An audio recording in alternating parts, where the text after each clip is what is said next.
Good evening friends, आप सभी को मेरा प्रणाम, नमस्कार, जय श्री राम। स्वागत है आप सभी का अपने यूट्यूब चैनल पर। तो इस वीडियो में हम लोग बात करने वाले हैं जूनियर अकाउंटेंट 2024 के बारे में कि डीओपी में ये आदेश है 2 बार एमई आरक्षण सही है गलत, एमई के अलावा इतनों का चयन हुआ, कोर्ट केस इस दिन दायर होगा। तो इन सब चीज़ों के बारे में हम लोग वन बाय वन बात करने वाले हैं। आगे बढ़ने से पहले आपसे मेरी रिक्वेस्ट है फ्रेंड कि अगर आप चैनल पर नए हो, पहली बार आपने विजिट किया तो राजस्थान की तमाम भर्तियों की लेटेस्ट अपडेट और करंट अफेयर के लिए चैनल को जरूर सब्सक्राइब करना और वीडियो को लाइक करना। आप चाहो तो मेरा टेलीग्राम ग्रुप ज्वाइन कर सकते हो, लिंक मैंने डिस्क्रिप्शन बॉक्स में दे रखा है। हम बढ़ते हैं फिलहाल आगे। तो जैसा कि फ्रेंड आपको पता है कि मैं आपको एक न्यूज़ दिखाता हूँ, उसमें क्या लिखा हुआ है हम देखते हैं, तो बने रहेगा मेरे साथ। फ्रेंड अगर इस ट्वीट में आप देखो तो इसमें लिखा हुआ है कि जेआरए एग्जाम में कुछ कैंडिडेट्स पूछ रहे हैं कि मिनिस्ट्रल एम्प्लॉय कैटेगरी के कैंडिडेट्स एमई कैटेगरी में सेलेक्ट ना होकर स्वयं की कैटेगरी में सेलेक्ट हुए हैं। अगर कैंडिडेट सीटी में एमई कैटेगरी कट ऑफ का फायदा लेकर जेआरए एग्जाम में बैठा है तो डीवी स्टेज में अयोग्य माने जाएंगे। आप टेंशन ना लें। ये चेयरमैन साहब ने कहा था। इसके बाद इनसे पूछा गया था कि श्रीमान major general eight Alok Raj साहब, क्या जूनियर अकाउंटेंट के फाइनल रिजल्ट में आप द्वारा पूर्व में किए गए इस ट्वीट का पालन किया गया है या नहीं, इस बाबत अवगत करवाएं। तो उन्होंने लिखा है कि जी इसी संबंधित डीओपी का रूल है जिसका पालन किया गया है। कई कैंडिडेट्स बोर्ड में ऑफिस में आकर मिले थे, इस संबंध में उनको भी काफ़ी डिटेल्स में समझाया गया है। आप भी आकर मिल सकते हैं, नियमानुसार कार्यवाही की गई है। ठीक है, यानी कि बोर्ड के मुताबिक जो रिजल्ट आया वो बिल्कुल सही से आया है। अब इसमें डीओपी का हवाला दिया कि डीओपी का क्या रूल है। ठीक है, तो देखते हैं डीओपी का क्या रूल है। हम डीओपी की बात करने वाले हैं स्पेशली कि डीओपी में क्या लिखा हुआ है, तो बने रहेगा मेरे साथ। अगर आप डीओपी को देखो फ्रेंड्स, इसमें आपके काम की चीज़ वो ये है, recruitment to the service shall be made in the manner specified in column number 3 of scheduled by recruitment in accordance with part 4th of the rules, provided first that if the appointment authority is satisfied in consultation with the commissions that suitable person are not available in a particular year for appointment as assistant account officer grade second। ये आपका काम करनी है। आप second paragraph देखिए, इसमें लिखा हुआ है special recruitment to the post of junior accountant shall be made from amongst the person who have pass the junior diploma course examination and accounts clerk according to the criteria and in manner laid down in part 5th of these rules। Point number third है provided also further that 12.5% of the post of junior accountant to be filled in by direct recruitment shall be reserved for being filled in from amongst the ministerial staff of all the departments of the government holding a post in cadre substantially, subject to their being found otherwise eligible for such recruitment under the rules। These reservations shall be carried forward only to the next succeeding year। इसका मतलब ये हुआ friends कि जो junior accountant की जो total post होती है उसके 12.5% जो है मिनिस्ट्रियल एम्प्लॉय के लिए इसमें, जितने राजस्थान सरकार में कार्यरत है, कोई सा भी डिपार्टमेंट हो, उनके लिए इसमें भरी जाएगी जूनियर अकाउंटेंट की पोस्ट। ठीक है, 12.5% का रिजर्वेशन दिया गया है। ठीक है, लेकिन इसमें ये कहीं भी नहीं लिखा हुआ फ्रेंड्स कि आप सीटी में आरक्षण दोगे, उसके बाद में आप जो आपका एग्जाम होगा अकाउंटेंट का उसमें भी आरक्षण दोगे। इसमें ऐसा कहीं भी मेंशन नहीं है।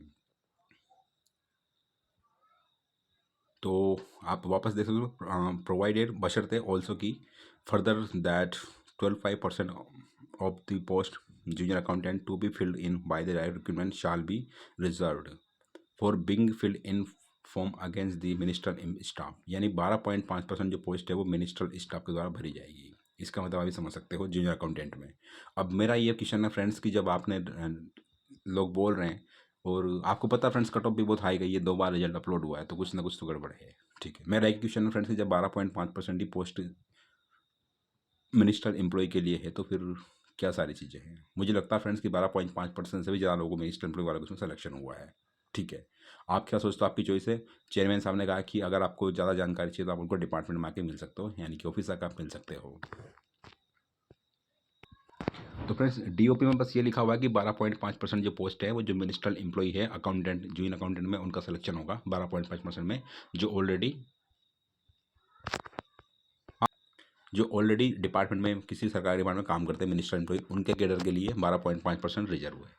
ठीक है, लेकिन इसमें ये नहीं लिखा हुआ फ्रेंड्स कि आप सीटी में से पास करोगे, सीटी में आप इसका फ़ायदा उठाओगे, उसके बाद में मिनिस्ट्रियल जो एम्प्लॉय हैं वो लोग जो आपका मेन एग्जाम होगा उसमें भी आप फ़ायदा उठाओगे इसका, इस वजह से कहीं भी मेंशन नहीं है। ठीक है, तो ये मुझे ये चीज़ क्लियर नहीं लगी। आप क्या सोचते हो, आपकी चॉइस है। जो मुझे लगा फ्रेंड्स वो आपको मैंने बताया है कि उसमें 12.5% सीटें बताई गई है जो कि ऑलरेडी मिनिस्ट्रियल एम्प्लॉई हैं, जैसे कि अधीनस्थ कर्मचारी जिनको बोलते हैं अपन लोग, या मंत्रालय कर्मचारी, उनके लिए वो 12.5% सीटें हैं।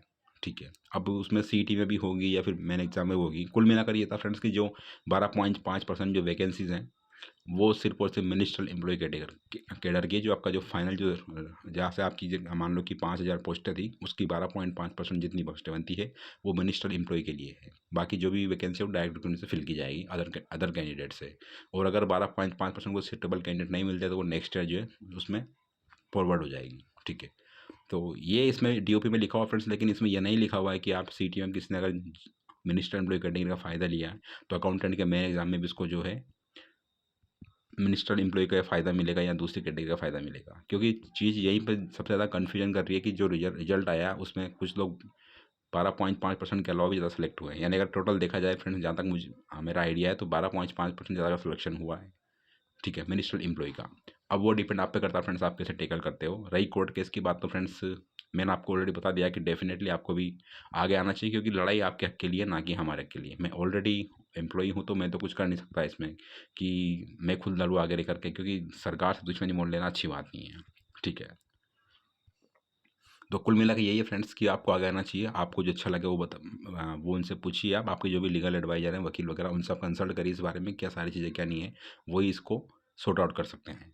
बाकी जो भी चीज़ें होंगी आपको पता लग जाएगी कि 2 बार आरक्षण मिला है या 1 बार आरक्षण मिला है, और क्या जो रिजल्ट निकाला वो सही निकाला है। क्योंकि चेयरमैन साहब ने कहा कि उन्होंने बस नियमानुसार कार्रवाई करी है, मतलब कि उनके लिए उनके अकॉर्डिंग रिजल्ट पूरा सही निकला है।